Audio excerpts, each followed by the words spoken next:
সুবহানাল্লাহ বিহামদিহি। তাকে কেউ জন্ম দেয়নি, তিনিও কাউকে জন্ম দেননি। তিনি এক, তিনি ছিলেন, তিনি আছেন, তিনি থাকবেন। তার শুরুও নাই, তার শেষও নাই। সুবহানাল্লাহ। এই আল্লাহ রাব্বুল আলামিন তার পরিচয় আয়াতুল কুরসি সার্বভৌমত্বের পরিচয় দিয়েছে, আল্লাহর পরিচয় দিয়েছে। আল্লাহ তিনি খালিক। মানব সৃষ্টির এবং পৃথিবীর সৃষ্টির ইতিহাস ঘাটলে মানুষের যদি কিসমত ভালো থাকে, তাহলে আল্লাহর সান্নিধ্য, আল্লাহর অস্তিত্ব সম্পর্কে জ্ঞান তাকে আল্লাহ পাক দান করে দেন। সুবহানাল্লাহ। পৃথিবীর সৃষ্টির ব্যাপারে বুদ্ধিজীবীরা কি বলছেন দেখুন। পৃথিবীর সৃষ্টির ব্যাপারে বিজ্ঞানীরা বলছেন যে এই পৃথিবী এরকম ছিল না। তো কি রকম ছিল? এইটা সূর্যের পাশ থেকে একটা উজ্জ্বল শক্তিশালী জ্যোতিষ্ক দারুণ ফোর্স নিয়ে যাচ্ছিল। সেই ফোর্স সহ্য করতে না পেরে সূর্যের একটি দুর্বলতম অংশ সূর্য থেকে ছিটকে মহাশূন্যে পড়ে গেল, আর ঘুরতে ঘুরতে এই পৃথিবীর অস্তিত্ব লাভ করলো। বিজ্ঞানের এই কথা যদি বিশ্বাস করতে হয়, তাহলে আমাকে বলতে হয় এখন তো মানুষেরা আর পৃথিবীতে ধরছে না, ঠিক কিনা? কথা বলছেন না কেন? মানুষ পৃথিবীতে এখন ধরতেছে। বিভিন্ন দেশ খালি বলতেছে মানুষ কমাও, সন্তান কমাও, বিভিন্ন পদ্ধতি গ্রহণ করো, আর মানুষ বাড়ায়ও না। অস্থির হয়ে গেছে। তো মানুষের পদবরে পৃথিবী এখন ভর্তি। এখন কেন দয়া করিয়া আর একটা জ্যোতিষ্ক সূর্যের পাশ দিয়ে গিয়া আর একটা দুর্বলতম অংশ ছিটকে ফেলায় দিয়ে এরকম একটা পৃথিবী বানায় দেয় না? তার অর্থ হচ্ছে দুর্ঘটনার মধ্য দিয়ে যা হয় তা কখনো মানুষের গ্রহণযোগ্য হয় না। আর যা কিছু গ্রহণযোগ্য তা সবই পূর্ব পরিকল্পনা প্রসূত। যেমন দৃষ্টান্ত দিতে গিয়ে আমি বলি, দুটো গাড়ি মুখোমুখি হয়ে অ্যাক্সিডেন্ট করলো, কাঁচগুলো ভেঙে ভেঙে চুরমার হয়ে গেল। এই মুহূর্তে চশমায় লাগানো যায় এরকম একটা সাইজ করা কাঁচ পাওয়া যাবে কি? পাওয়া যাবে? রেলগাড়ি অ্যাক্সিডেন্ট হলো, হাজার লোহার টুকরা পড়ে গেল, এক্ষুনি একখান কোদাল, একখান খন্তা, একখানা শাবল, একখানা দা, একখানা বটি অথবা জুতোয় মারার মতো একটা ছোট্ট পিনও প্রস্তুত আকারে পাওয়া যাবে কি? তাহলে বোঝা গেল অ্যাক্সিডেন্টের মাধ্যমে যা কিছু হয় তা মানুষের গ্রহণযোগ্য নয়। যা কিছু গ্রহণযোগ্য তা সব পূর্ব পরিকল্পিত। এখন আমি বলবো, বিজ্ঞানীদের কথা মতো যদি সূর্যের কোন দুর্বলতম অংশ মহাশূন্যে পড়ে এই পৃথিবী হয়ে থাকে, তাহলে এটা পরিকল্পনার ভিত্তিতেই হয়েছে। সেই পরিকল্পনাকারীর নাম কি? বলেন নাম কি? তবে আমি আপনাদেরকে নিশ্চিত করে বলতে পারি, সূর্যের কোন দুর্বলতম অংশ ছিটকে পড়ে অ্যাক্সিডেন্টের মাধ্যমে পৃথিবী হয় নাই। মহাপরিকল্পনার মাধ্যমে সৃষ্টি জগৎকে টিকে রাখার জন্য আল্লাহ রাব্বুল আলামিন আলাদাভাবে পৃথিবীকে সৃষ্টি করেছেন। বিজ্ঞানের কথার সাথে কোরআন শরীফের যদি কন্ট্রাডিকশন হয়, তাহলে কার কথা মানবেন? বিজ্ঞান না আল্লাহ? জোরে বলেন, বিজ্ঞান না আল্লাহ? বিজ্ঞান বলছে, কোন সময় বলে পৃথিবী ঘোরে, কেউ বলে সূর্য ঘোরে, কেউ কয় আমরাও ঘুরি। এখন আসলে ঘোরে কে? ফয়সালা কার কাছ থেকে নেবেন? আল্লাহ রাব্বুল আলামিন কোরআন শরীফের ভিতরে বলেছেন, লাশ-শামসু ইয়ামবাগি লাহা আন তুদরিকাল কামারা ওয়ালাল লাইলু সাবিকুন নাহার ওয়া কুল্লুন ফি ফালাকি ইয়াসবাহুন। প্রবল জ্ঞানী হইবে যাহারা, আপন মনেতে বুঝিবে তাহারা। রাত্রি পারে না আগে যাইবার, দিনের স্থান করি অধিকার। চন্দ্র বাদে না সূর্যের গায়েতে, সূর্য পারে না চন্দ্রকে ধরিতে। যার যে স্থান বহাল রাখিয়া ভ্রমণ করিছে খোদাকে ডরিয়া। একটি নির্ধারিত সময় সীমা পর্যন্ত আপন আপন কক্ষপথে সব দৌড়াদৌড়ি করবে, কারো সাথে অ্যাক্সিডেন্ট হবে না কারো। ওয়াকুল্লুন ফি ফালাকি ইয়াসবাহুন, যা আছে মহাশূন্যে সব ঘুরতেছে। কে বলে? বলেন সবাই, কে বলছে? কোন সূরা? সূরা ইয়াসিন। আবার শুনুন, আল্লাহ পাক ফয়সালা দিচ্ছেন, ঘোরে কেডা? শুধু সূর্য ঘোরে না, শুধু চন্দ্র ঘোরে না, আল্লাহ মহাশূন্যে যা রেখেছেন সব ঘুরতেছে, সবই সন্তরণশীল, সব গতিশীল। সুতরাং ফয়সালা তো আল্লাহর কাছ থেকে নিতে হবে। পৃথিবী সৃষ্টি করেছেন, মানব গোষ্ঠী সৃষ্টি করেছেন এবং মানুষের প্রয়োজন মিটিয়েছেন। এই মানুষগুলিকে কে সৃষ্টি করেছেন? মানুষ সৃষ্টির ব্যাপারেও দার্শনিকরা মানুষদেরকে বিভ্রান্ত করে। যা কলেজে বিশ্ববিদ্যালয়ে পড়ানো হয়, এই কোরআন শরীফ বিশ্ববিদ্যালয়ে পড়ানো হয়? হ্যাঁ হয়। কয়েকটা আয়াত, কয়েকটা সূরা পরীক্ষা পাস করার জন্য একটু একটু অপশনাল রেখে দেওয়া হয়েছে। বর্তমান যে শিক্ষা কমিশন, শামসুল হক শিক্ষা কমিশন রিপোর্ট মন্ত্রী পরিষদে অনুমোদন করেছে বর্তমান সরকার। এই শিক্ষানীতিতে বলা হয়েছে ক্লাস 1 থেকে নিয়ে ক্লাস 5 পর্যন্ত ধর্মীয় শিক্ষা দিতে দেওয়া হবে না। তাহলে ক্লাস 5 পর্যন্ত যদি ধর্মীয় শিক্ষা না থাকে, তাহলে ক্লাস 6-7-এ ওঠার পর আলিফ জাওরা, বাজাবরবা, আনাকুম, জানাকুম ছেলেরা পড়বে? মেয়েরা পড়বে? আসল উদ্দেশ্য হলো ইসলাম থেকে জাতিকে দূরে সরাবার জন্য ষড়যন্ত্র। এই সরকারের প্রণীত শিক্ষানীতি আমরা মানি না। আপনারা মানেন? যেই মাদ্রাসা মানুষের চরিত্র সৃষ্টি করে, বর্তমান সরকার সেই মাদ্রাসাগুলি একটা একটা করে ধ্বংস করার পরিকল্পনা গ্রহণ করেছে। সুতরাং আসল শিক্ষা হলো কোরআনের কাছে। আসল শিক্ষা কোথায়? কোরআনের কাছে। কোরআন যদি শিখানো হতো, কোরআন যদি শিখানো হতো কলেজে, বিশ্ববিদ্যালয়, তাহলে গতকাল চট্টগ্রাম বিশ্ববিদ্যালয় থেকে যেসব ছেলেরা বিশ্ববিদ্যালয় কর্তৃপক্ষ কর্তৃক বরাদ্দকৃত, হাইজ্যাক করা নয়, বরাদ্দকৃত 4খানা বাস দিয়ে কোরআন শুনতে আসতে চেয়েছিল, বর্তমান সরকারের তথাকথিত সোনার ছেলেরা আসতে দিল না।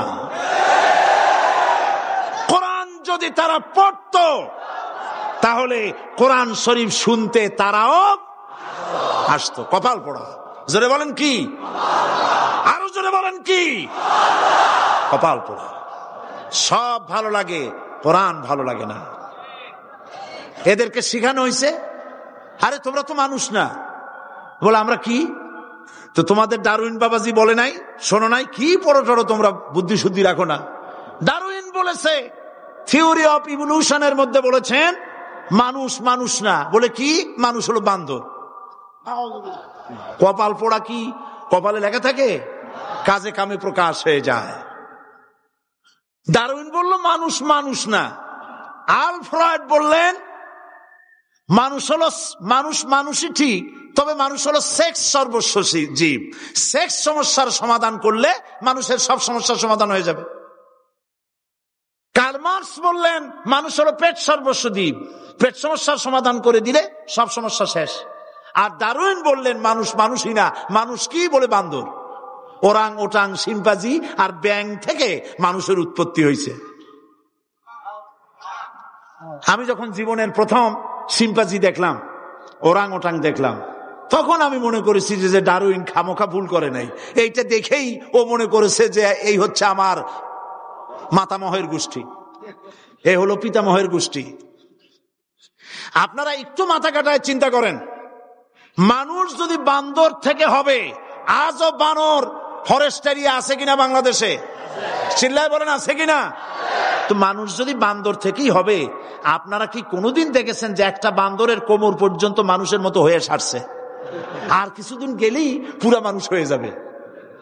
গলা পর্যন্ত মানুষের মতো হয়ে গেছে, আর কদিন গেলেই মানুষ হয়ে যাবে। দেখছেন কখনো? আচ্ছা আপনারা বলেন, পাবদা মাছ আপনারা চট্টগ্রামে কি বলেন? পাবদাই বলেন। পাবদা মাছ দেখতে কি মাছের মতো লাগে? বোয়াল মাছের মতো। কোন পাগলে কি বলছে কথা যে বোয়ালের পূর্বপুরুষ পাবদা? পাবদাগুলি পুটি টুটি খাইয়া খাইয়া আস্তে আস্তে বোয়াল হয়ে গেছে, এ কথা কেউ বলে? আচ্ছা, শোলের যে ছোট সাইজ, শোল মাছ, গজাল মাছ, এর যে ছোট্ট সাইজ, ভর্তা করে খায়, শুটকি বানায় খায়, ওগুলোর কি বলে? টাকি মাছ। এই টাকি মাছ দেখতে শোল মাছের মতো।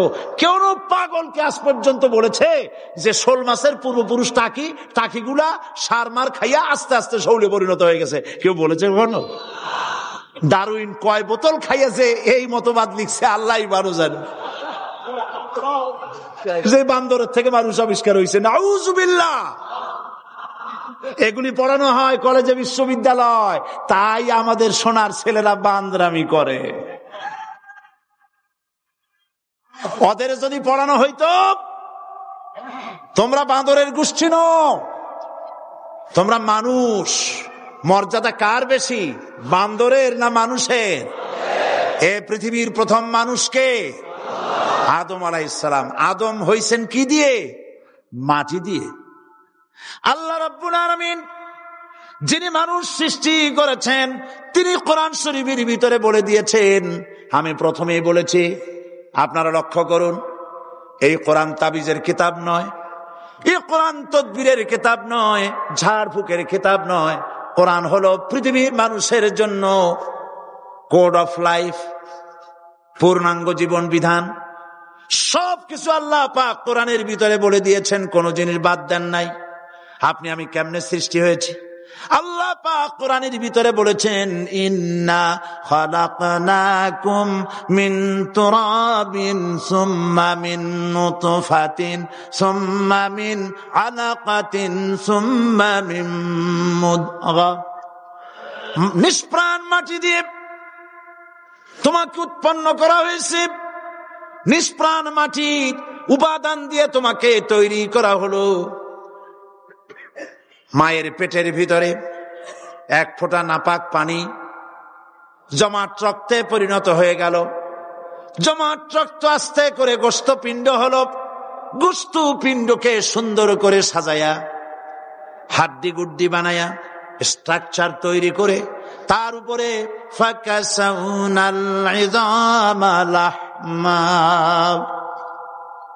চামড়া দিয়ে গোস্ত দিয়া সাজায়া সুন্দর করে বানালাম। আল্লাহর পরিচয় শুনুন। আল্লাহ আমার কেমন আল্লাহ? মায়ের পেটের ভিতরে সন্তান বানায়া, এরপরে যখন রূহ দেওয়া হয়েছে, ক্ষুধা লেগেছে, খাবারের প্রয়োজন হয়েছে, আল্লাহ রাব্বুল আলামিন ওই কচি বান্দা মায়ের পেটে বসে কি খাবে, সেজন্য তার মা চিন্তা করে নাই, বাবা চিন্তা করে নাই, সরকার চিন্তা করে নাই। আল্লাহ রাব্বুল আলামিন মায়ের মাসিক অসুখকে বন্ধ করে দিয়ে সন্তানের নাভির সাথে আর মায়ের নাভির সাথে তার লাগায়া, পাইপ লাগায়া, মায়ের মাসিক অসুখের রক্তগুলি দিয়ে সন্তানকে বড় বানালেন। মুখ দিয়া এই রক্ত পান করালেন না, মুখটাকে পবিত্র রেখে দিলেন, যাতে করে পৃথিবীতে আসার পর ওই মুখ দিয়া আল্লাহ রাব্বুল আলামিনের জিকির করতে পারো। সন্তান মায়ের ভিতরে, পেটের ভিতরে বড় হলো। আল্লাহ রাব্বুল আলামিন বলেন, মাস দিন যখন পুরা হয়ে গেল, সুম্মা নুখরিজুকুম তিফলা, বাচ্চার আকারে পৃথিবীতে নিয়ে আসলাম। এখন খাবা কি? পৃথিবীতে যখন বাচ্চা এলো, তখন তার পেটের সাথে যে সংযোগ ছিল মায়ের নাভির সাথে আর সন্তানের নাভির সাথে, সেই সংযোগ তার আর কি থাকলো? কি করা হলো? কেটে দেওয়া হলো। লক্ষ্য করুন, খাবারের জন্য একটি মাত্র পাইপ আল্লাহ লাগাইছিলেন, পৃথিবীতে সন্তান আসার সঙ্গে সঙ্গে পাইপটা কেটে দেওয়া হলো। এবার কি খাবে? আল্লাহ রাব্বুল আলামিন মায়ের বুক থেকে সন্তানের জন্য এবার সিঙ্গেল সিগন্যাল, তার জন্য সিঙ্গেল কোন লাইন যেটা ছিল কেটে দিয়া, মায়ের বুক থেকে সন্তানের জন্য ডাবল লাইন আল্লাহ চালু করে দিলেন। এমন দুধ বানায় দিলেন যা শুধু খাবার নয়, শুধু ফুড ভ্যালু নয়। এই দুধের ভিতরে ক্যালসিয়াম, এর মধ্যে ভিটামিন, এর মধ্যে আয়রন, এর মধ্যে মেডিসিন। দুনিয়ার এই সন্তান ছিল ফি কারারিম মাকিন, সুরক্ষিত জায়গার ভিতরে ছিল। কোনো পলিউশন সেখানে যেতে পারত না, রোগের জার্ম সেখানে যেতে পারত না। দুনিয়ায় এলো দূষিত আবহাওয়ার ভিতরে, এই সন্তানকে এখনই অ্যান্টিবায়োটিক খাওয়ালে পরে অসুবিধা হবে। আল্লাহ রাব্বুল আলামিন মায়ের দুধের ভিতরে ঔষধ দিয়া রোগের প্রতিষেধক বানায়া দিলেন। এ হলো আমার আল্লাহ। এ আমার কে? আল্লাহ। জোরে বলেন আল্লাহ। আল্লাহ আল্লাহ রাব্বুল আলামিন মায়ের দুধ দিয়ে সন্তানকে বড় করলেন আর শোনায় দিলেন, খবরদার এই মায়ের সাথে, এই বাপের সাথে নাফরমানি করবি না। মা বাপের জন্য আমার কাছে দোয়া করবে, রব্বির হামহুমা কামা রাব্বায়ানি সাগীরা। সবাই পড়েন আমার সাথে, রব্বির হামহুমা কামা রাব্বায়ানি সাগীরা। আল্লাহ পাক শিখাই দিলেন বান্দারে আমার কাছে দোয়া করায়, আল্লাহ আমার মা বাপ আমাকে ছোটবেলায় যেভাবে স্নেহের কোলে লালন পালন করেছে, এইভাবে আমার মা বাপ তোমার রহমতের কোলে লালন পালন করো। মনে থাকবে ভাইরা? বলেন মনে থাকবে? প্রত্যেক নামাজের পরে মা বাবার জন্য দোয়া করবেন, বেঁচে থাকুক আর মরে যাক, দোয়া করবেনই। মনে থাকবে? রব্বির হামহুমা কামা রাব্বায়ানি সাগীরা। আবার পড়েন, রব্বির হামহুমা কামা রাব্বায়ানি সাগীরা। আল্লাহ পাক মায়ের মর্যাদা এত বাড়াইছেন, সাহাবী প্রশ্ন করেছে, ইয়া রাসূলুল্লাহ খেদমত করব কার? হুজুর বলেন তোমার মায়ের, তারপরে কার? তোমার মায়ের, তারপরে কার? তোমার মায়ের, তারপরে কার? তোমার পিতার। বাপের চাইতে মায়ের মর্যাদা আল্লাহ 3 গুণ বাড়াইয়া দিলেন, 3 গুণ বৃদ্ধি করে দিলেন। হাদিস শরীফ এসেছে, হযরত আবী হুরায়রা রাদিয়াল্লাহু তাআলা আনহু রাসূলের কাছে এসে রাতের বেলায় কাঁদতেছিলেন। হুজুর প্রশ্ন করলেন, আবু হুরায়রা কাঁদো কেন? হযরত আবু হুরায়রা বলছেন, হুজুর মা আমাকে মেরেছে। তিনি প্রশ্ন করলেন, আচ্ছা মা তোমার মারলো কেন? তুমি কি কোনো বেয়াদবি করছো? তিনি বললেন না, তবে মারলো কেন? হযরত আবু হুরায়রা বলেন, ইয়া রাসূলুল্লাহ আপনার খেদমত থেকে বাড়ি ফিরতে আমার দেরি হয়ে গিয়েছিল। গভীর রাত্রে যখন বাড়ি গেছি, মা আমাকে প্রশ্ন করলেন, বাবা দেরি হলো কেন, কোথায় ছিলি? তাম পৃথিবীর মানুষ যেই কদম মোবারক চুমু দিতে পারলে ধন্য হয়ে যায়, সেই আখিরি জামানার পয়গম্বর নবী মুহাম্মদ রাসূলুল্লাহ সাল্লাল্লাহু আলাইহি সাল্লামের দরবার থেকে আসতে আমার দেরি হয়ে গেছে। ইয়া রাসূলুল্লাহ আমার মা আপনার নাম শুনে তার গা জ্বলে উঠল, তিনি কাফের মুশরিকা। আপনার নাম শুনে অগ্নি শর্মা হয়ে আমাকে ধরে পিটানো আরম্ভ করলেন আর বললেন, আবু হুরায়রা হয় মুহাম্মদ সাল্লাল্লাহু আলাইহি সাল্লামের বাড়ি ছাড়বি, নইলে আমার বাড়ি ছাড়বি, কি করবি বল? মার খেতে খেতে আমি বললাম, মা তোমার গায়ে যত শক্তি আছে আমারে মারো, তোমার বাড়ি শুদ্ধ, তাম দুনিয়াটা ছেড়ে দিতে পারি, মুহাম্মদ রাসূলুল্লাহর কদম মোবারক ছেড়ে দিতে পারি না। হুজুর আমার মা গলা ধাক্কা মেরে আমাকে বের করে দিয়েছেন। হুজুর বলছেন, আবু হুরায়রা মা তোমাকে মেরেছে আর আমার কাছে নালিশ করছো, আমি তোমার মায়ের কোনো বিচার করতে পারবো না। সুবহানাল্লাহ, এত বড় পাওয়ারফুল নবী, শানওয়ালা, ইজ্জতওয়ালি, বরকতওয়ালি, এত বড় নবী বলছেন মা মেরেছে, আমার করার কিচ্ছু নাই। সুবহানাল্লাহ। তোমার মা মুশরিকা হোক আর যাই হোক, তোমার মা। সুবহানাল্লাহ বলেন। আমার বন্ধুগণ, হযরত আবু হুরায়রা বলেন, ইয়া রাসূলুল্লাহ মায়ের বিরুদ্ধে কোনো অভিযোগ নিয়ে আমি আপনার কাছে আসি নাই। হুজুর বললেন, কেন আসছো বলো খুলে। আবু হুরায়রা বলেন, হুজুর আমি জানি আপনি আল্লাহর দরবারে যদি কোনো ব্যাপারে হাত তোলেন আল্লাহ মঞ্জুর করে ফেলেন। আপনি দয়া করে আমার মার জন্য দোয়া করেন, আল্লাহ যেন হেদায়েত দিয়ে দেন। আমার নবীজি দুখানে হাত উত্তোলন করলেন, বললেন, আল্লাহুম্মা ইহদি উম্মা আবি হুরায়রা, আয় আল্লাহ আমি দোয়া করতেছি আবু হুরায়রার মাকে হেদায়েত নসিব করো। হুজুর হাত তুলে মোনাজাত করছেন, আবু হুরায়রা দৌড় দিলেন বাড়ির দিকে। কয়েকজন সাহাবী হযরত আবু হুরায়রার জামা টেনে ধরেছে, এই ভদ্রলোক দৌড়ায় কেন? এত শান্ত মানুষ, কখনো গরম হয়ে কারোর সঙ্গে কথা বলে না। এই মানুষটা দৌড়ায় কেন? কোনো বিপদ হইল নাকি? জামা টেনে ধরে বলে, আবু হুরায়রা দৌড়াও কেন? হযরত আবু হুরায়রা বলেন, জামা ছেড়ে দাও, কোনো বিপদ আমার হয় নাই, আমি দৌড়াইয়া বাড়ি যাই দেখতে চাই। আমি দৌড়াইয়া আগে বাড়ি যেতে পারলাম না, আমার নবীর দোয়া আগে আমার বাড়ি চলে গেছে, আমি এটা দেখতে চাই।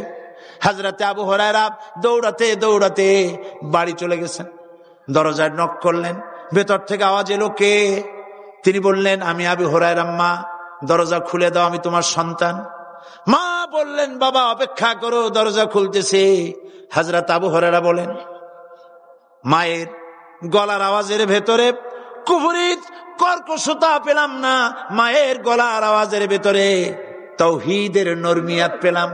আমার কাছে মনে হলো আমি আবু হুরায়রা বাড়ি আসার আগে নবীজির দোয়া আল্লাহর আরশে পৌঁছে গেছে। আবু হুরায়রা বলছেন, মা আমার কিছুক্ষণ পরে ঘরের থেকে বেরিয়ে এসেছেন, আমি দেখলাম মায়ের শরীর ভিজা, মাথার চুল দিয়া পানি টপকাচ্ছে। মা আমার বললেন, বাবারে, তোমাকে মারার পর আমি নিদারুণ অনুশোচনায় পড়েছিলাম, মনে মনে ভাবলাম, আহারে আমার সন্তান আমি কেন মারলাম? সে তো কোনো খারাপ কাজ করে নাই, কোনো খারাপ জায়গায় যায় নাই, এত ভালো মানুষ যার সম্পর্কে লোকেরা খামোখাই মিথ্যা কথা বলে, এই ভালো মানুষটার কাছে গেছে, সেজন্য আমি মারলাম কেন? বাবা গো, আমি আমার ভুল বুঝতে পেরেছি, জীবনের ভুলও ধরা পড়েছে, আমাকে জলদি করে নিয়ে চলো বিশ্ব নবীর দরবারে। হযরত আবু হুরায়রার মা রাসূলুল্লাহর খেদমতে এসে ঘোষণা করলেন, আশহাদু আল্লা ইলাহা ইল্লাল্লাহু ওয়াহদাহু লা শারীকা লাহু ওয়া আশহাদু আন্না মুহাম্মাদান আবদুহু ওয়া রাসূলুহু। আমার ভাইয়েরা, আল্লাহ রাব্বুল আলামিন মানুষ সৃষ্টি করে পৃথিবীতে পাঠায় দিলেন, খাবারের ইন্তজাম করলেন, এগুলি সব আল্লাহর পরিচয়। আল্লাহরে চেনার জন্য বড় বড় কিতাব ঘাটা লাগে না, কিসমতে যদি থাকে দুই একটা দৃষ্টান্ত যথেষ্ট হয়ে যায়। সুবহানাল্লাহ, সুবহানাল্লাহ, দুই একটা দৃষ্টান্ত যথেষ্ট। আল্লাহ পাক সমস্ত সৃষ্টি জগৎকে তৈরি করলেন, সৃষ্টি করলেন, আর তাদের খাদ্যের ব্যবস্থা করলেন। কে করেছেন খাদ্যের ব্যবস্থা? খাদ্য দেন আল্লাহ।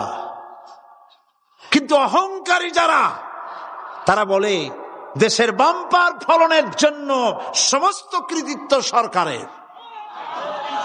বলেন আস্তাগফিরুল্লাহ, বলেন নাউজুবিল্লাহ। এদের একজন বলছিল, 3 বছর কিছু দিবার পারুম না। লোকেরা কয় আমরা না খাইয়ে থাকুম, আল্লাহ কয় আমিও দেহুম, কদ্দুর পারো না খাইয়ে থাক। ফসল কে দেন?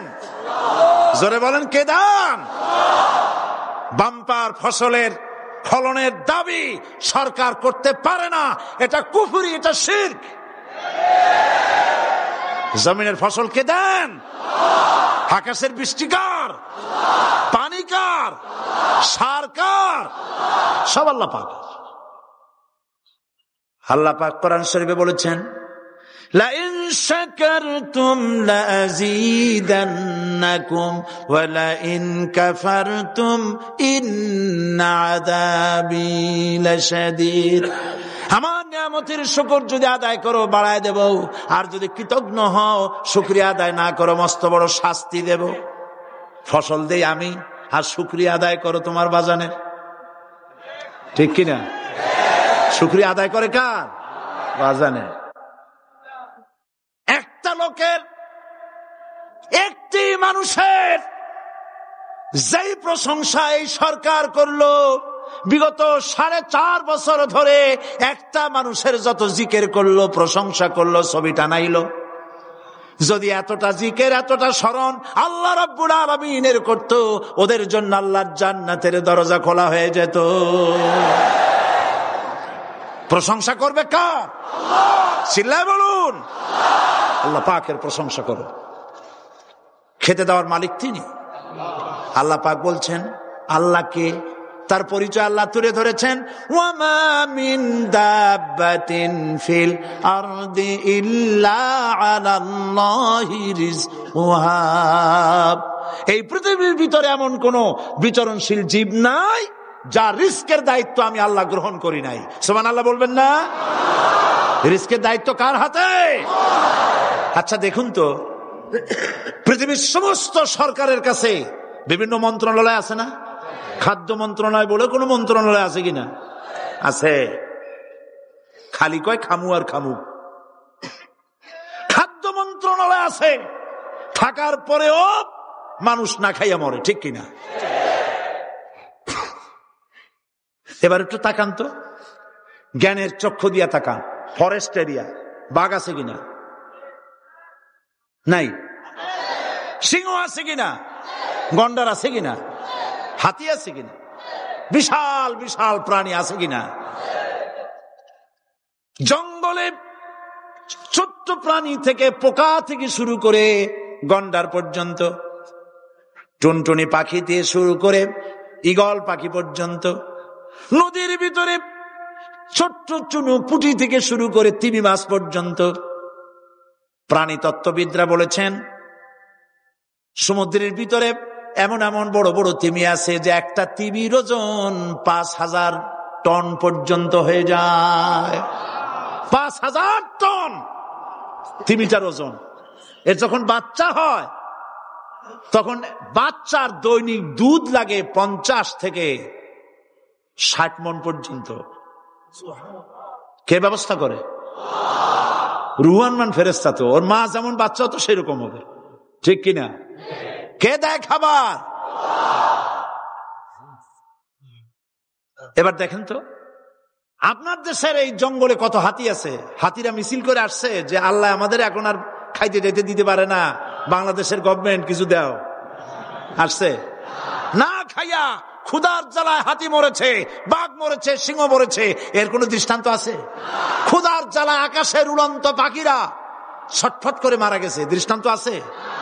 নদীর মাছেরা ক্ষুধার জ্বালায় ভেসে উঠেছে, না খাইয়া মরে গেছে, দৃষ্টান্ত আছে?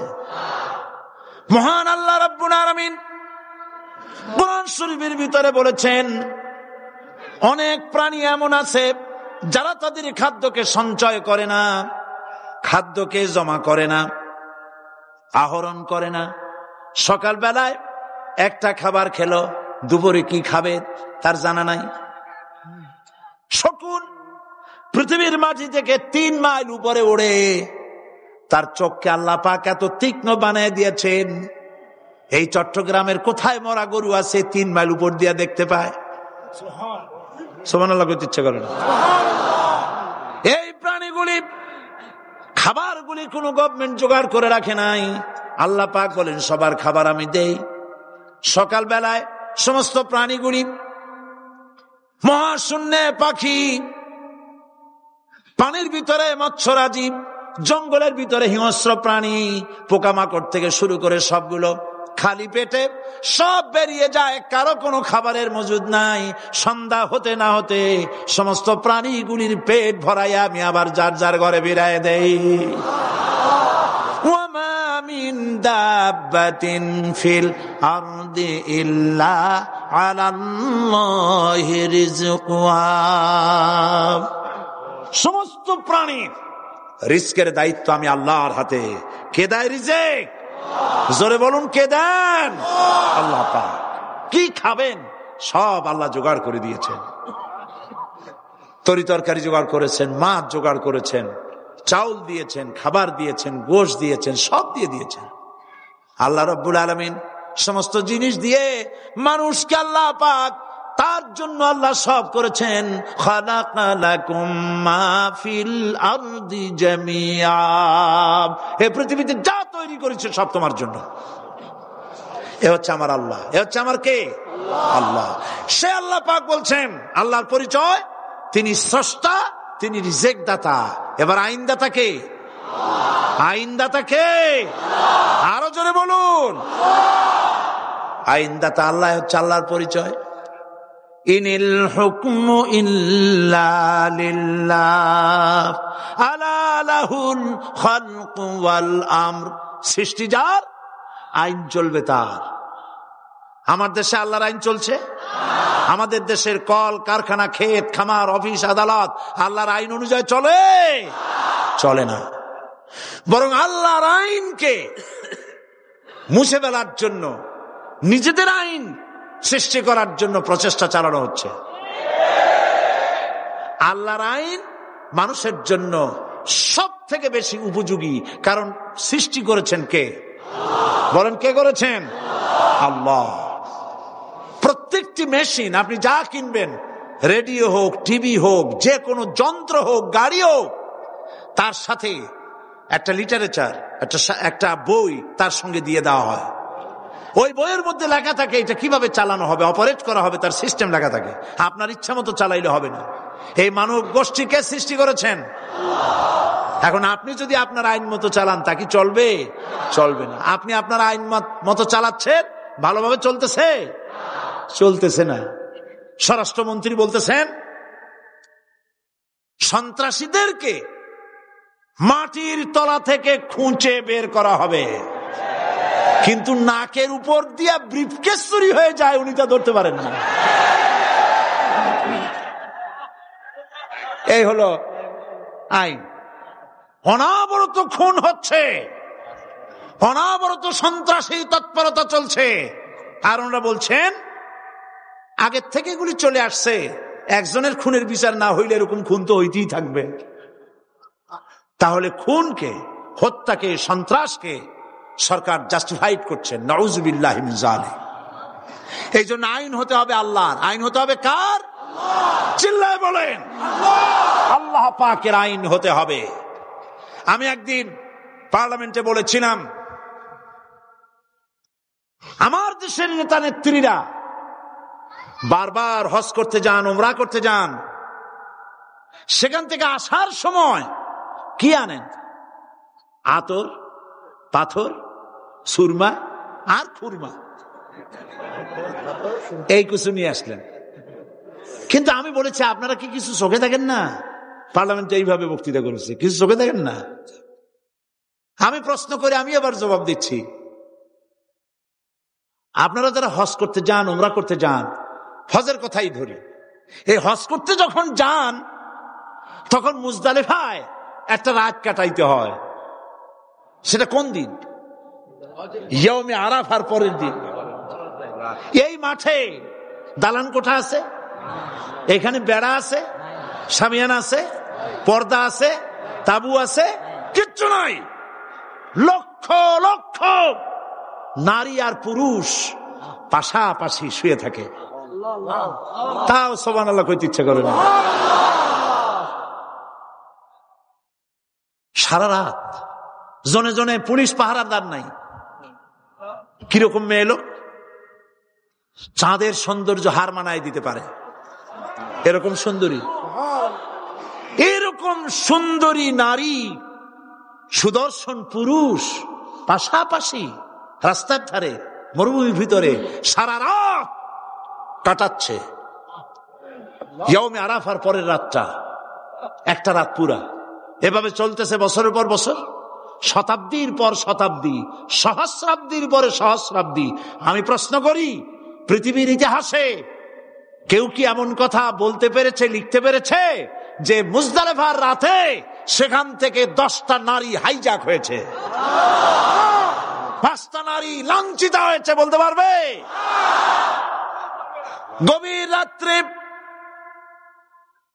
পুরুষ সঙ্গী ছাড়া সুন্দরী রমণী, যুবতী রমণী একাকিনী নিজের ঘর ছেড়ে আল্লাহর ঘরে তাওয়াফ করতে আসে। তাওয়াফ সেরে তাহাজ্জুদের নামাজ পড়ে আল্লাহর কাছে মোনাজাত করে একা একা হাজার হাজার লাখো পুরুষের ভিতর থেকে আপন ঘরে ফিরে যায়। কারো বাবার হিম্মত নাই, একবার তাকায়ছে তো রূপ উপভোগ করার জন্য আবার তাকায়, অথবা তার আঁচল ধরে টান মারে। আছে ইতিহাস? কথা কন না কেন? সুন্দরী একটা মাইয়া মক্কা থেকে, মদিনা থেকে পাওয়া যায় না, 15 দিন হয়ে গেছে। হয়েছে কখনো? এবার জবাব দেন, কেন হয় না? কেন হয় না? আমার দেশের মেয়েরা রাস্তা দিয়ে হাঁটতে পারে না। হাই স্কুল মেয়েদের, হাই স্কুল মেয়েদের কলেজ যখন ছুটি হয়, তথাকথিত সোনার ছেলেরা গেটের সামনে এতিমের মতো কাড়ায় থাকে। অনবরত হাইজাক হচ্ছে, ধর্ষণের সেঞ্চুরি হচ্ছে। আর ওখানে হয় না কেন? ওখানে হয় না এই কারণে, এই কোরআনের আইন আল্লাহ রাব্বুল আলামিন যে আইন দিয়েছেন, ওখানে আইন বলবৎ আছে। আছে নাকি? আছে কিনা? কোন পুরুষ কোন নারীকে ধর্ষণ করেছে যদি প্রমাণিত হয়, সে যদি ফাহাদের ছেলে হয় আর ফাহাদের মেয়েও হয়, কোরআনের শাস্তি হলো পাথর মেরে উড়াইয়া দাও। তাকে জানিয়ে দেওয়া হবে রেডিও টিভির মাধ্যমে, জেনাকারের ব্যভিচারীর শাস্তি হবে। চতুর্দিকে হাজারো লোকেরা দাঁড়াবে, হাতে পাথর নিয়ে, পাথর মেরে তাকে তার গোশত হাড্ডি বাতাসের সাথে উড়ায় দেবে। একজন মানুষ আর একজন মানুষকে খুন করলো, এই আসামি ধরা পড়ে গেল, কোরআনের শাস্তি হলো যখন ধরা পড়বে প্রমাণিত হবে, যেমন ভাবে হত্যা করেছে ওরেও হত্যা করো। এই দৃশ্য, এই আইন যদি বাংলাদেশে যদি এই আইন চালু হয়ে যেত, খুনের আসামি ধরা পড়েছে, জেনার আসামি, প্রকাশ্য ময়দানে এলো, সাক্ষী প্রমাণে কোর্টে প্রমাণিত হলো সত্যি সে খুনি। এই বিশাল আউটার স্টেডিয়ামের মাঝখানে খুনি কি দাঁড় করাও, চতুর্দিকে হাজারো লাখো মানুষ থাকুক, রেডিও টিভির ক্যামেরা কার্যকর হবে, পত্র পত্রিকার সাংবাদিকরা আসবে, তরবারির এক আঘাতে খুনির কল্লাটা উড়ায় দাও, দেহটা নিঃসাড় হয়ে জমিনে পড়ে যাবে। এই দৃশ্য যারা দেখবে স্বচক্ষে, রেডিওতে, পত্র পত্রিকায়, আর 1 বছরের ভেতরে খুন করার হিম্মত কারো কলিজায় উঠবে? জেনাকারের পাথর মেরে উড়িয়ে দেওয়ার শাস্তি যদি চোখে কেউ দেখে, জেনা করার পুলক আর জাগবে? এটা নাম আল্লাহর আইন। এই আইন কার? এই আইন যতদিন পর্যন্ত বাংলার মানুষের, মুসলমানদের উপরে কার্যকরী না হচ্ছে, এই দেশে কার্যকরী না হবে, ততদিন পর্যন্ত হত্যা, ধর্ষণ, খুন বন্ধ হবে না। বন্ধ হবে। সুতরাং এই আইন হচ্ছে কার? আরো জোরে বলেন, আল্লাহ রাব্বুল আলামিন। মহান আল্লাহ রাব্বুল আলামিনের এই আইন অনুযায়ী যদি দেশ চলে, মানুষ শান্তি পাবে, চুরি বন্ধ হবে, ডাকাতি বন্ধ হবে, জেনা বন্ধ হবে, হত্যা ধর্ষণ বন্ধ হয়ে যাবে। নবীজি এমন একটি আইন চালু করে দিয়ে, কোরআনের বিধান চালু করে দিয়ে এমন একটা সমাজ চালু করেছিলেন, যেই সমাজ সম্পর্কে হুজুর নিজে বলেছেন, খায়রুল কুরুনে কারনি, সর্বশ্রেষ্ঠ যুগ হলো কার যুগ? আমার যুগ। সুবহানাল্লাহ বলেন। রাসূলের যুগ হলো সর্বশ্রেষ্ঠ যুগ। সেই কোরআন, সেই হাদিস আজও আছে না নাই? বলেন জোরে, আজও আছে না নাই? সেই কোরআন এবং সুন্নাহ দিয়ে দেশ শাসন হোক, এটা কি আমরা চাই? কারা কারা চাই? দু হাত উঁচু করে দেখান।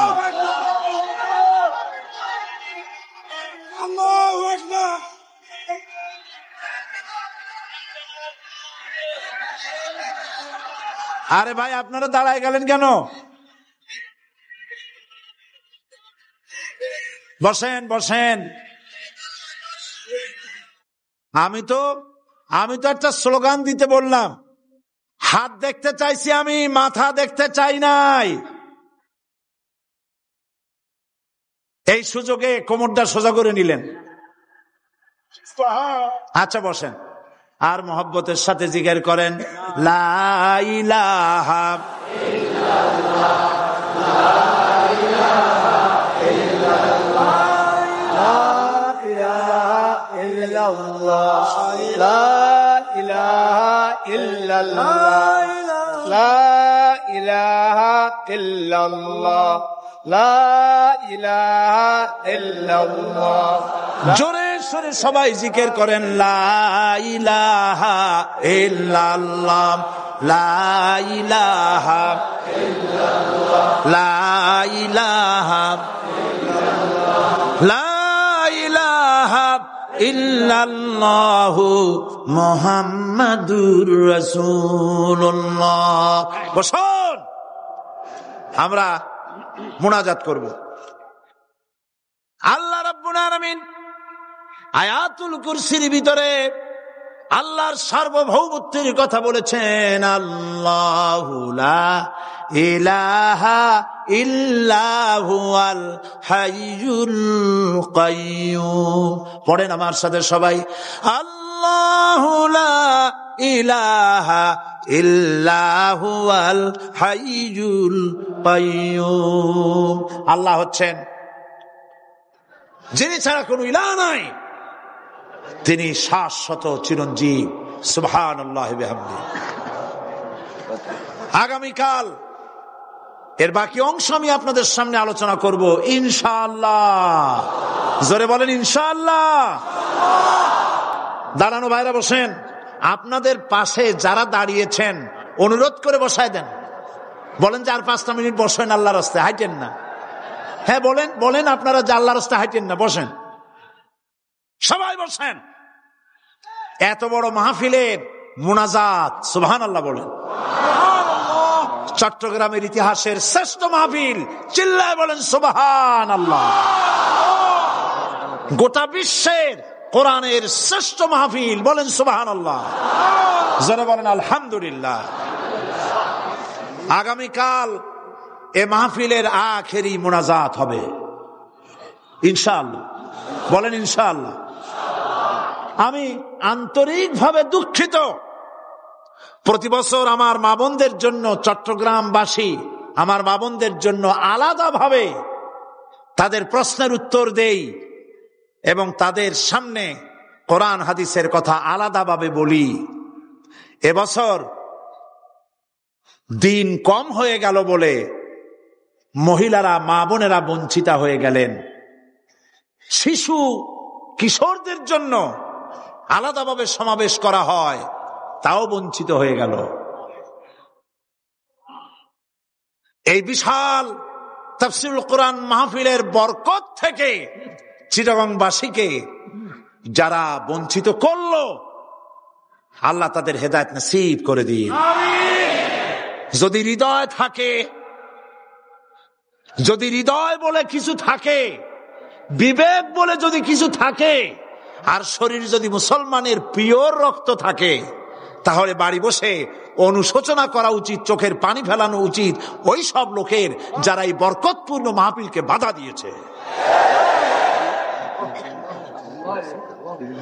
আর যাদের কলজার মধ্যে আল্লাহ মোহর মেরে দিয়েছে, এগুলোর তো হেদায়েত হবে না।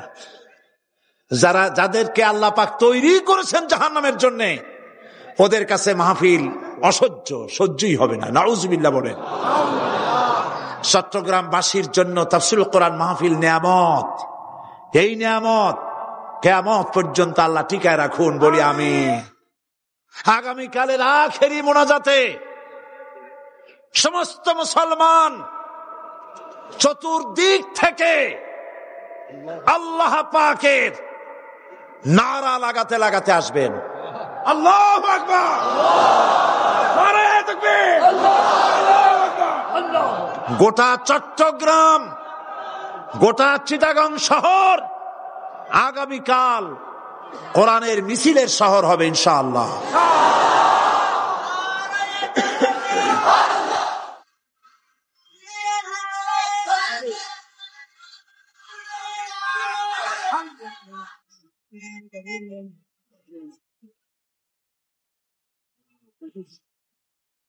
কতজন? একজন।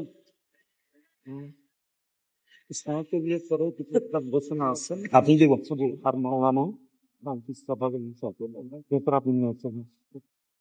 বন্ধুগণ,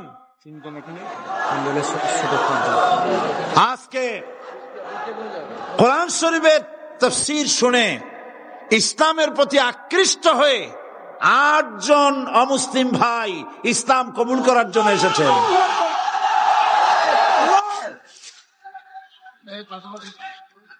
লা ইলাহা ইল্লাল্লাহু মুহাম্মাদুর রাসূলুল্লাহ। আল্লাহ ছাড়া কোনো ইলাহা নাই, মাবুদ নাই। মুহাম্মদ সাল্লাল্লাহু আলাইহি ওয়াসাল্লাম আল্লাহর প্রেরিত রাসূল। আশহাদু আল্লা ইলাহা ইল্লাল্লাহু ওয়াহদাহু লা শারীকা লাহু ওয়া আশহাদু আন্না মুহাম্মাদান আবদুহু ওয়া রাসূলুহু। আমি সাক্ষ্য দিচ্ছি আল্লাহ ছাড়া কোনো ইলাহা নাই, মাবুদ নাই, উপাস্য নাই। তিনি এক, তিনি একক, তার কোনো অংশীদার নাই। আমি আরো সাক্ষ্য দিচ্ছি মুহাম্মদ সাল্লাল্লাহু আলাইহি ওয়াসাল্লাম আল্লাহর বান্দা এবং তার প্রেরিত রাসূল। সকলকে বলো আসসালামু আলাইকুম। আপনারা সবাই জবাব দেন। আজ গতকালের ৭, আজকের ৯। আলহামদুলিল্লাহ, আমাদের এই ভাইরা এখন নিষ্পাপ, বেগুনা। আমাদের এই নবাগত ইসলামে দীক্ষিত নিষ্পাপ মুসলমানদের সাথে আমি আপনাদের পক্ষ থেকে আলিঙ্গন করছি।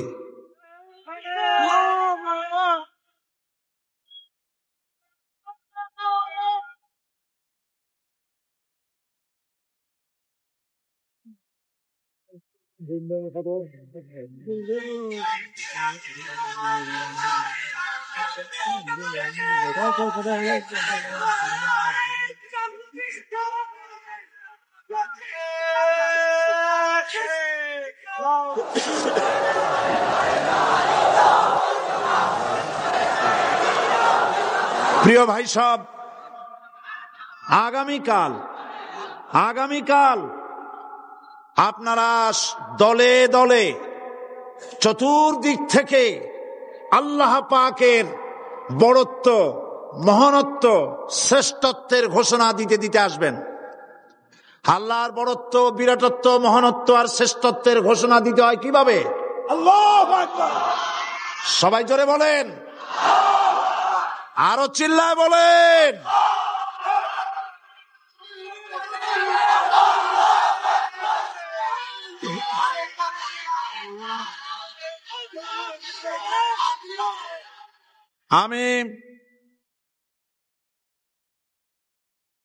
আমি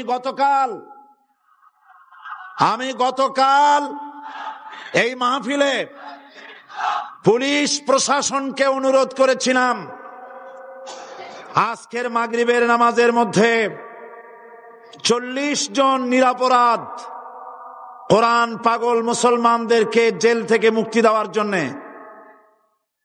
আপনারা তামসা মনে করবেন না। পুলিশ কমিশনার সাহেব, মুসলমানদের ঈমান নিয়ে, আগুন নিয়ে খেলা করবেন না। রাজশাহী এবং চট্টগ্রাম এক জিনিস নয়। আপনি রাজশাহীকে নির্যাতন করে এসেছেন, আমাদের কাছে সে হিসাব আছে। আপনি চট্টগ্রামের যদি এই মুসলমান ছেড়ে না দেন, আপনার মৃত্যু হবে, পাগল হয়ে মরবেন।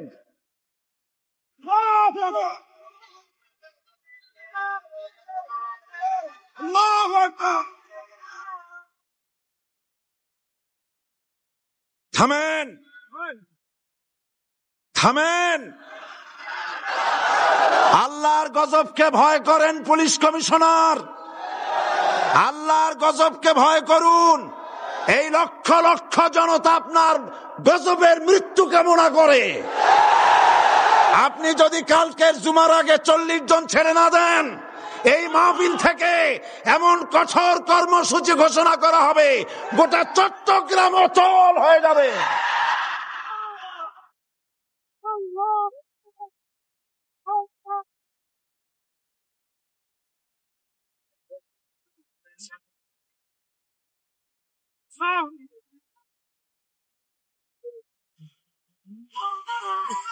বসুন, বসুন। বাংলাদেশটাকে হিন্দুস্তান ভাববেন না। বাংলাদেশ হিন্দুস্তান হবে না, বসনিয়া হবে না। আপনাদের মতো দু চারটা দুরাচার পুলিশ কমিশনার একটা গভর্নমেন্টকে জনবিচ্ছিন্ন করার জন্য যথেষ্ট। আল্লাহ আপনাদেরকে হেদায়েত করুন। মুসলমানদের দুশমন, আল্লাহ এদেরকে হেদায়েত করুন। পাগলামি করবেন না, আল্লাহর গজবকে ভয় করুন।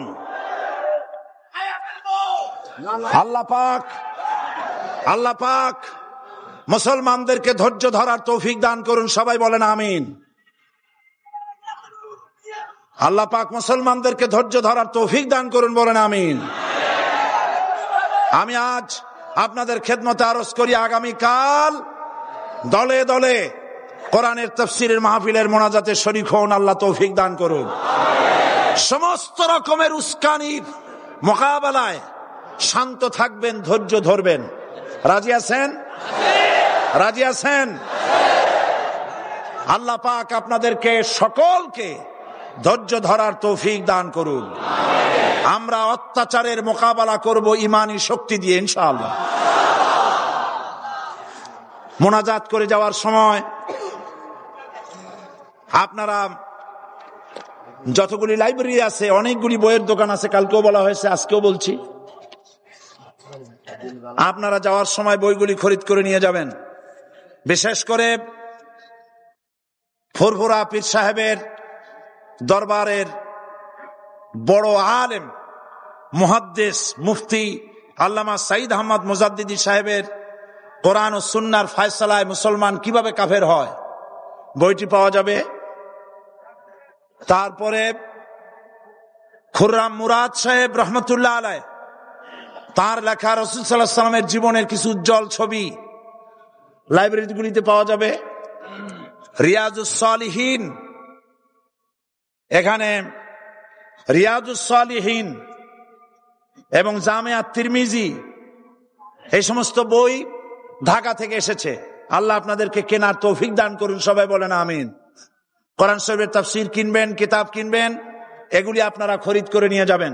জুমাবার আর একটি পত্রিকা জুমাবার, আহলুস সুন্নাতুল জামাতের মুখপত্র চট্টগ্রামের, এই পত্রিকাটি মাওলানা শামসুদ্দিন সাহেব আপনাদেরকে খরিদ করার জন্য অনুরোধ জানাচ্ছেন। এবং মা বোনেরা আগামীকাল মাগরিবের পরে স্টেডিয়ামে আসবেন ইনশাআল্লাহ। আপনাদের কথাবার্তা শোনানো আগামীকাল শোনাবো ইনশাআল্লাহ, আলাদাভাবে শোনানো যাবে না। তবে বিভিন্ন প্রশ্নের যে সব জবাব দেওয়া হয়েছে এগুলো বইয়ের আকারে আছে, আপনারা নিতে পারবেন। আর যেহেতু পুরা 5 দিন আমি সময় পাই নাই, সেই জন্য আয়াতুল কুরসির তাফসীর 5 দিন ধরে করার জায়গায় মাত্র 3 দিনে করা এটা আদৌ সম্ভব নয়।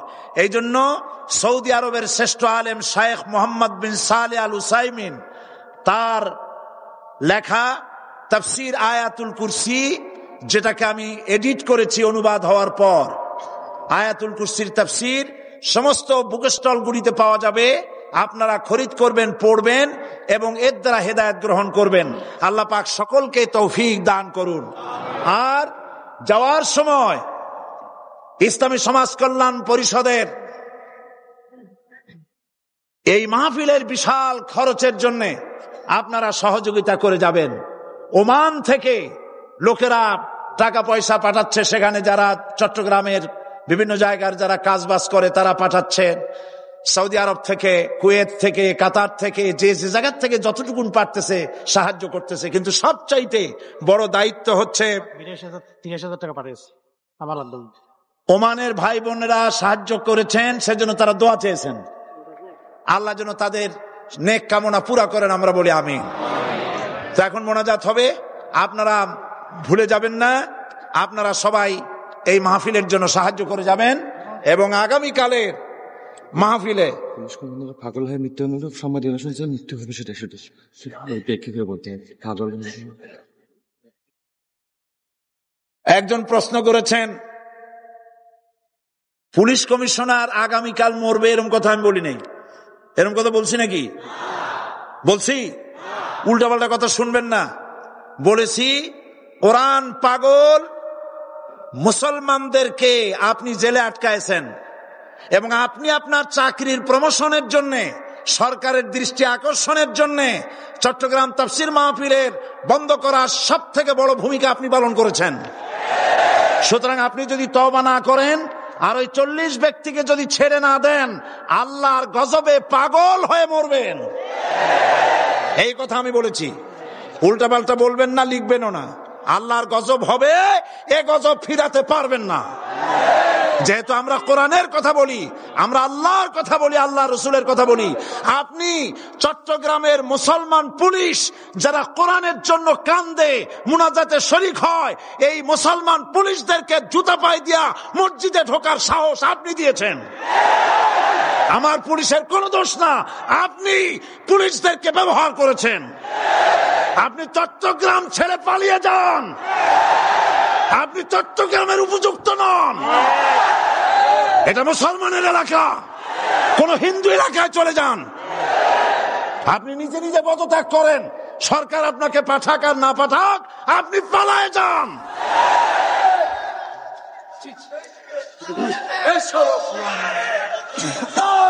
আল্লাহুম্মা আমিন। ربنا ظلمنا أنفسنا وإن لم تغفر لنا وترحمنا لنكونن من الخاسرين। হায় আল্লাহ তাআলা, লক্ষ লক্ষ মুসলমান নরনারী দীর্ঘক্ষণ ধরে কোরআনের কথা আমরা শুনেছি। আল্লাহ তুমি দয়া করে মেহেরবানি করে আমাদের জিন্দেগির গুনাহ মাফ করে দাও রব্বুল আলামিন। আমাদের মা বাপ যারা কবরে শুয়ে আছেন, কবরগুলি কি জান্নাতের টুকরা বানায় দাও। আয় আল্লাহ তাআলা, কোরআনের মাহফিলে যারা বাধা দেয়, কোরআন শুনতে যারা বাধা দেয়, কোরআনের মাহফিলে যারা 144 ধারা জারি করে, কোরআনের পাগল মুসলমানদেরকে মসজিদে ঢুকে যারা পিটায়, কোরআন শুনবে বলে জেলখানার ভিতরে আটকায় রাখে, আল্লাহ আজকে বলতেছি তাদেরকে তুমি হেদায়েত নসিব করে দাও। আজকে দোয়া করি তাদেরকে হেদায়েত নসিব করে দাও। আল্লাহ তাদের কঠিন কঠিন পাথরের মতো কলিজাকে আল্লাহ তুমি নরম বানায় দাও। মুসলমানদেরকে মহব্বত করার মতো তৌফিক দান করে দাও। পুলিশের সাথে, প্রশাসনের সাথে আমাদের কোনো শত্রুতা নাই। আল্লাহ তুমি দয়া করে মেহেরবানি করে তাদের মন নরম করে দাও। আল্লাহ তুমি দয়া করে চট্টগ্রামের পরিস্থিতি তুমি ঠান্ডা বানায় দাও রব্বুল আলামিন। কোরআনের বরকতে সমস্ত মানুষকে ধৈর্য ধরার তৌফিক দিয়ে দাও। আগামী কালকের মাহফিল এই মাঠে আল্লাহ তুমি তোমার বান্দা বান্দীদেরকে তুফানের মতো সব জড়ো করে দাও রব্বুল আলামিন। কোরআনের সাথে যারা বেয়াদবি করে তুমি তাদেরকে হেদায়েত নসিব করে দাও রব্বুল আলামিন। আর একটা দোয়া করি, এই দেশে মুসলমানদের কথা, ইসলামের কথা, তাওহীদের কথা, স্বাধীনতার কথা, অখণ্ডত্বের কথা সাহস ভরে যে পত্রিকাটি বলে তার নাম ইনকিলাব। এই ইনকিলাবের ভিতরে বিরুদ্ধে ষড়যন্ত্র করে গ্রেফতারি পরোয়ানা জারি করতেছে, তাদেরকে ধ্বংস করার জন্য, পত্রিকা বন্ধ করার জন্য। আল্লাহ তুমি এই জালিম সরকারকে হেদায়েত নসিব করে দাও। আল্লাহ জালিমদেরকে হেদায়েত নসিব করে দাও। মুসলমানদের ঈমান নিয়ে যেন খেলা করতে না পারে আল্লাহ তুমি তাদের কলিজায় মৃত্যুর ভয় ঢুকায় দাও, জাহান্নামের আগুনের ভয় ঢুকায় দাও। আল্লাহ তাআলা আগামী কালকের মাহফিল তুমি কামিয়াব করে দিও। আমাদের সাথে যারা শত্রুতা করে আল্লাহ তাদের দিলকে তুমি নরম বানায় দাও, তাদেরকে আমাদের বন্ধু বানায় দাও।